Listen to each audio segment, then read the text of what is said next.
Hello friends. तो आज का 10th क्लास का हमारा सेकंड वन चैप्टर जो है स्टार्ट है, जो कि साउंड से रिलेटेड है। तो हम इसे डिटेल के साथ स्टडी करेंगे। तो लेट्स गेट स्टार्टेड। तो साउंड को स्टडी करने से पहले हम देखते हैं कि अकोस्टिक क्या होती है। असल में फोनोनिक्स फिजिक्स की एक ब्रांच है जिसकी दो ब्रांचेज होती हैं, एक अकॉस्टिकल ब्रांच होती है और एक ऑप्टिकल ब्रांच होती है। जो अकॉस्टिकल ब्रांच होती है वो स्टडी होती है, कंसर्न करती है, वेरी करती है, रिलेट करती है साउंड के साथ। और जो ऑप्टिकल ब्रांच होती है वो स्टडी करती है कंसर्न लाइट के साथ। ठीक है। तो अकॉस्टिक हमारे पास फिजिक्स की ऐसी ब्रांच होती है जो कंसर्न होती है विद स्टडी ऑफ साउंड। अब हम देखते हैं कि साउंड बेसिकली होती क्या है। देखिए, साउंड जो है ना एनर्जी की एक फॉर्म है, एनर्जी की एक शक्ल है। हमें पता है कि जो एनर्जी है वो इंटरकन्वर्टिबल है, एक फॉर्म से दूसरी फॉर्म में चेंज की जा सकती है। तो हमारे पास जो साउंड है एनर्जी की एक ऐसी फॉर्म है जिसमें कोई ऑब्जेक्ट जब वाइब्रेट करता है तो उससे जो एनर्जी प्रोड्यूस हो रही होती है, उस प्रोड्यूस्ड एनर्जी को हम कहते हैं कि वो क्या है, साउंड है। अब साउंड वेव्स जो है ना, वेव्स हैं, तो ये ट्रैवल करेंगी वेव्स की फॉर्म में एक जगह से दूसरी जगह। जो हम बोलते हैं, इसमें जब हम बोलते हैं तो हमारा जो वोकल कार्ड है, ये गला जो है वो वाइब्रेट करता है। इसकी वाइब्रेशन को हम फील भी कर सकते हैं जब हम छूते हैं अपने गले को। तो ये जो वोकल कार्ड है ये वाइब्रेट कर रहा है, तो हमारे जिस्म की मैकेनिकल एनर्जी जो हम बोलने में लगा रहे हैं वो साउंड है। साउंड पैदा हो रही है by the vibration of our vocal cord.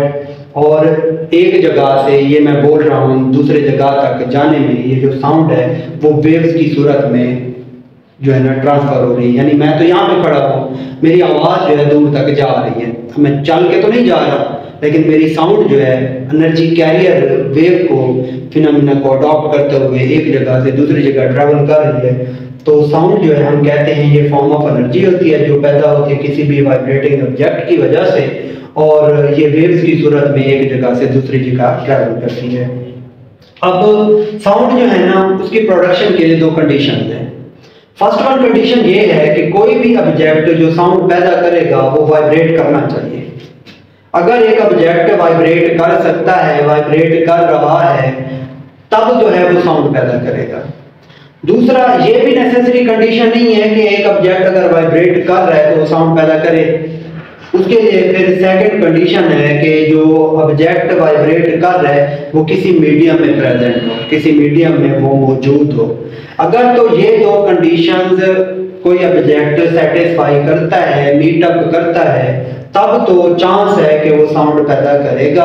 Otherwise in दोनों में से अगर कोई एक नेसेसरी कंडीशन भी फुलफिल्ड नहीं होती, मीट अप नहीं होती, तो हमारे लिए ये अंदाजा लगाना मुश्किल होता है कि साउंड एनर्जी पैदा होगी। अब हम देखते हैं कि सिंपल सी एक्टिविटी से कि जो साउंड है वो हम कैसे पैदा कर सकते हैं, प्रोड्यूस कर सकते हैं। फॉर एग्जांपल हमारे पास एक ट्यूनिंग फॉर्क है। ट्यूनिंग फॉर्क क्या होता है कि एक यू शेप्ड मेटल पीस होता है जिसे लेबोरेटरीज में इस्तेमाल किया जाता है। ठीक है। अब ट्यूनिंग फॉर्क के जो प्रॉन्ग्स हैं ना, ये जो यू शेप्ड ये जो प्रॉन्ग्स हैं, हमने इसे एक हैमर के साथ स्ट्राइक किया, टच किया, जोर से ऐसे ज़रब लगाई है। जैसे ही हमने ज़रब लगाई है, स्ट्राइक किया है, तो ये जो ट्यूनिंग फॉर्क के प्रॉन्ग्स हैं इन्होंने वाइब्रेट करना शुरू कर दिया। हमने हाथ से ज़रब लगाई है, हमारी मैकेनिकल एनर्जी थी जो हमने ट्यूनिंग फॉर्क के प्रॉन्ग को प्रोवाइड की। ट्यूनिंग फॉर्क के प्रॉन्ग्स जो हैं उन्होंने वाइब्रेट करना शुरू कर दिया। तो यानी हमारी मैकेनिकल एनर्जी जो है वो वाइब्रेशन में कन्वर्ट हो गई प्रॉन्ग्स के। ठीक है। तो ये जो प्रॉन्ग्स वाइब्रेट कर रहे हैं ये अपनी सराउंडिंग में, एयर में, मीडियम में मौजूद हैं। देखिए, ऑब्जेक्ट वाइब्रेट कर रहे हैं और मीडियम भी मौजूद है, एयर। तो एयर में मौजूद होने की वजह से एयर के अंदर जो एयर मॉलिक्यूल्स थे इसमें उन्होंने इसकी वाइब्रेशन ने डिस्टर्बेंस पैदा की। जब डिस्टर्बेंस पैदा की है तो इसकी एनर्जी जो है वो मीडियम में मौजूद एयर मॉलिक्यूल्स को कंप्रेस और रेयरफेक्ट करेगी, यानी या तो एक दूसरे के करीब करीब करेगी। फॉर एग्जांपल यहाँ पे अगर एयर मॉलिक्यूल्स हैं, जैसे ही इसको हमने पुश किया तो यहाँ पे मौजूद एयर मॉलिक्यूल्स को ये पुश करना शुरू कर देगा, फिर किसी मकाम पे जाके ये एयर मॉलिक्यूल्स दूर होना शुरू हो जाएंगे। इधर से अगर आप देखेंगे तो यहाँ से इसने जो है दूर दूर करना शुरू कर दिया, इधर से ये। तो गाइस हम देख रहे थे कि जो साउंड वेव्स होती हैं वो एक्चुअल में किसी भी ऑब्जेक्ट में उस वक्त पैदा होती हैं जब कोई ऑब्जेक्ट एक तो वाइब्रेट करे, दूसरा वो किसी मीडियम में मौजूद डिस्टरबेंस को पैदा कर रहा हो। तो इसको हम दो तीन एक्टिविटीज से समझते हैं कि क्या वाकई जो साउंड वेव्स हैं वो vibration of particles and the presence of medium पे डिपेंड करती हैं, उससे पैदा होती हैं कि नहीं होती। लेट्स सपोज हमारे पास ये एक ट्यूनिंग फोर्क है, ठीक है। इनिशियली ये रेस्ट में है, हमने एक हैमर लिया, हैमर से जो है ना हमने इसे स्ट्राइक किया है, जर्क किया है इसके प्रॉन्ग्स को। ये जो दो है ना इनको हम बोलते हैं कलेक्टिवली प्रॉन्ग्स, ठीक है। तो ये प्रॉन्ग है, जैसे ही हमने इसके एक प्रॉन्ग को स्ट्राइक किया है, टच किया है, तो हमने मैकेनिकल वर्क परफॉर्म किया है, वर्क परफॉर्म किया यानी मैकेनिकल एनर्जी प्रोवाइड की है। हमारी जो मैकेनिकल एनर्जी थी वो इन प्रॉन्ग्स की वाइब्रेशन में कन्वर्ट हो गई, ठीक है। अब ये प्रॉन्ग्स क्या कर रहे हैं, वाइब्रेट कर रहे हैं, ऑसिलेट कर रहे हैं, वाइब्रेट कर रहे हैं किसी भी मीन पोजीशन के अबाउट में। इस प्रॉन्ग्स के जो पार्टिकल्स हैं वो एक मीन पोजीशन के अबाउट अप एंड डाउन या टू एंड फ्रो जो है ना मूव कर रहे हैं, ठीक है।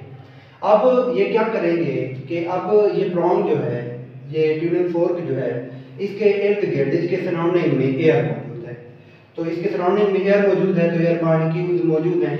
अब ये प्रॉन्ग्स क्या करेंगे, अगर यहाँ से ये प्रॉन्ग्स वाइब्रेट कर रहे हैं राइटवर्ड, तो यहाँ पे जो मौजूद एयर मॉलिक्यूल्स हैं उनको आपस में कंप्रेस कर देंगे, एक दूसरे के करीब करीब कर देंगे, एक दूसरे के करीब करीब धकेल देंगे। तो यहाँ से यानी कि इसमें पैदा हो जाएंगे कंप्रेशन। फिर एक रीजन ऐसा आएगा जहाँ पे ये मॉलिक्यूल्स एक दूसरे से दूर दूर होना शुरू हो जाएंगे, एक दूसरे से दूर दूर होना शुरू हो जाएंगे, यानी यहाँ पे ये फुलाव पैदा होगा, यानी ये रेयरफेक्ट होंगे। इधर से लेफ्ट वर्ड देखें तो लेफ्ट वर्ड ये वाले मॉलिक्यूल्स एक दूसरे के करीब करीब हो जाएंगे, यानी कंप्रेशन पैदा हो जाएगा। और एक रीजन ऐसा आएगा जहाँ पे ये मॉलिक्यूल्स एक दूसरे से दूर दूर होना शुरू हो जाएंगे, यानी रेयरफेक्शन यानी फुलाव पैदा आएगा। तो इस तरह ये ट्यूनिंग फोर्क के जो प्रॉन्ग्स हैं ये मौजूद इसकी सराउंडिंग में एयर मॉलिक्यूल्स में कंप्रेशन और रेयरफेक्शन की एक सीरीज पैदा करते हैं। ये कंप्रेशन और रेयरफेक्शन की जो सीरीज एयर मॉलिक्यूल्स में पैदा हो रही है वो पैदा करती है साउंड। अब इस प्रॉन्ग की, इस ट्यूनिंग फोर्क की ये जो वाइब्रेटरी मोशन है ये हम फील कर सकते हैं कब, जब हम इसे टच करेंगे। लेट्स सपोज मेरा ये वोकल कॉर्ड है, गला है। अब ये वोकल कॉर्ड जो है जब मैं बोलता हूँ तो ये वोकल कॉर्ड जो है वाइब्रेट करता है। अब अपने मैं वोकल कॉर्ड की वाइब्रेशन को जो है फील कर सकता हूँ जब उसे मैं टच करूँगा। तो इसी तरह ट्यूनिंग फोर्क की जो वाइब्रेशन है वो भी हम फील कर सकते हैं जब हम ट्यूनिंग फोर्क के प्रॉन्ग्स को टच करेंगे। अच्छा, अब बाय द एक्टिविटी अगर हम ये फाइंड करना चाहते हैं कि भाई इसकी जो प्रॉन्ग्स की जो मोशन है वो वाइब्रेटरी है या नहीं है, तो हम दो एक्टिविटीज परफॉर्म करते हैं। लेट्स सपोज हमारे पास एक पेंडुलम था। अब उस पेंडुलम के करीब जो है ना हम ले गए अपने ट्यूनिंग फोर्क को जो वाइब्रेट कर रहा था, या लेट्स सपोज ये कह लें कि एक बॉल है, एक बॉल को रस्सी की मदद से जो हमने टाई किया हुआ है और बांधा हुआ है, तो यहाँ ओ पोजीशन पे अभी ये रेस्ट में है। जैसे ही हम ट्यूनिंग फोर्क को जो वाइब्रेट उसके प्रॉन्ग्स कर रहे थे इसके करीब ले गए, तो इसकी जो वाइब्रेशन है वो इसमें मुंतकिल हो जाएगी, ट्रांसफर हो जाएगी। तो ये जो बॉल है ये अपनी ओ पोजीशन से किसी एक मैक्सिमम पोजीशन ए तक चला जाएगा, फिर वापस आ जाएगा ओ पोजीशन, फिर इधर से एक और मैक्सिमम पोजीशन बी की जानिब आ जाएगा। तो इस तरह इस ओ पोजीशन के अबाउट ये जो बॉल है tied with string A to B move करती रहेगी, ऑसिलेट करती रहेगी, टू एंड फ्रो मोशन में आ जाएगी। इट मीन ये जो हमारे पास ट्यूनिंग फोर्क की मोशन है वो एक्चुअल में हमारे पास वाइब्रेटरी मोशन ही है। अच्छा, एक और एक्टिविटी देखते हैं। हमारे पास एक बीकर है, बीकर में वाटर मौजूद है, तो हमने क्या किया कि उस बीकर के अंदर जो है ना हमने थोड़ा सा उसके करीब इस ट्यूनिंग फोर्क को जो वाइब्रेटिंग है करीब लिया। जैसे ही हम करीब ले आए, यहाँ पे वाटर की सरफेस के साथ जब हमने इसे टच किया है तो इस प्रोंग ने उस वाटर में मौजूद हलचल पैदा की, डिस्टर्बेंस पैदा की। तो अब ये वाइब्रेट कर रहा था, इसकी वाइब्रेशन जो है वो ट्रांसफर हो जाएगी इधर वाटर मॉलिक्यूल्स में।